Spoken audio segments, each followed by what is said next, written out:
அப்போ நாம இதுல எழுதி முடிச்சதும் உடனே கேட்பாங்க, நீங்க ஏன் அதை எழுதுனீங்கன்னு காரணம் என்ன? அப்போ அதை நாம நல்லா விளக்கி சொன்னா மட்டும்தான் அவர் அதை ஏத்துக்குவாரு.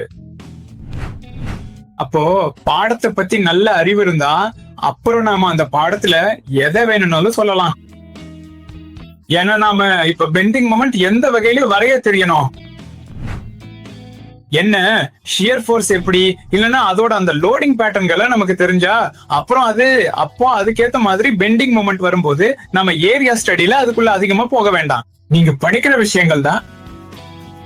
அப்போ அதை அடையணும்னா நமக்கு ஒரு ஐடியா இருந்தாதான் செய்ய முடியும். அப்போ இந்த சொன்ன விஷயங்கள் எல்லாம் அப்புறம் எக்ஸாம்ல மார்க் வர்றதுங்கிறது நான் சொல்ற ஒரு தோல்வி கிடையாது. பாடம் தெரிஞ்சுட்டு எக்ஸாம்ல கொஞ்சம் மார்க் குறைஞ்சாலும் பரவாயில்ல.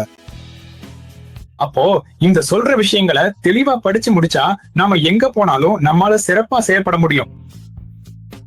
அப்போ நமக்கு அடுத்து உங்க ஒவ்வொருத்தருக்கும் சிலப்போ மேனேஜ்மெண்ட்ல பயங்கர திறமை இருக்கும். மேனேஜ்மெண்ட் சைட்ல நல்ல திறமை இருந்தா நீங்க ப்ராஜெக்ட் மேனேஜ்மெண்ட்டுக்கு போகலாம்.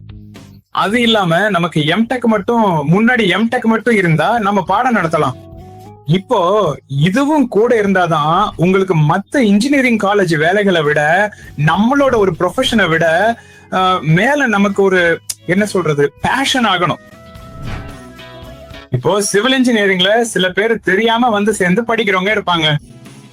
அப்போ அந்த தெரியாம இல்லாம இல்ல,